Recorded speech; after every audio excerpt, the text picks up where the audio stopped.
अगर आप भी चाहते हैं कि तिरंगा फिल्म्स का ऑडियो वीडियो सबसे पहले आप तक पहुंचे तो लाल बटन दबाकर हमारे चैनल को सब्सक्राइब करें और घंटी का निशान दबाना ना भूलें।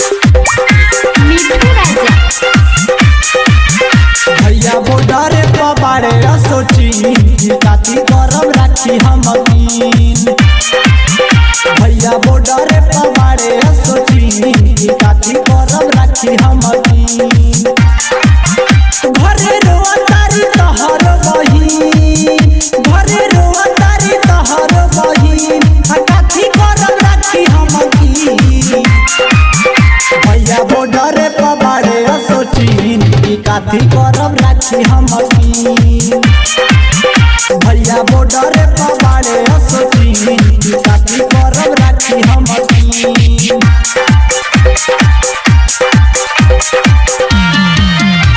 भैया हमर लड़त होई है चीन से लड़ाई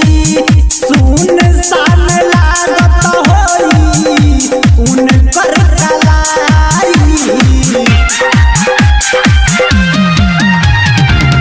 भैया हमर लड़त होई है चीन से लड़ाई सुनसान लागत होई उनकर कलाई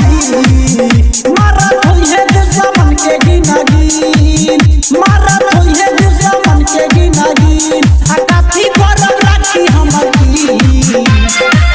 भैया बॉर्डर पर बारे सोची काती गरम राखी हम भैया बॉर्डर पर बारे सोची काती गरम राखी हम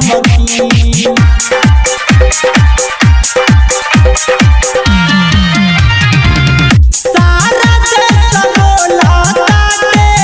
इनकला भगोली भैया हमरा मारत होई है दुश्मन के गोली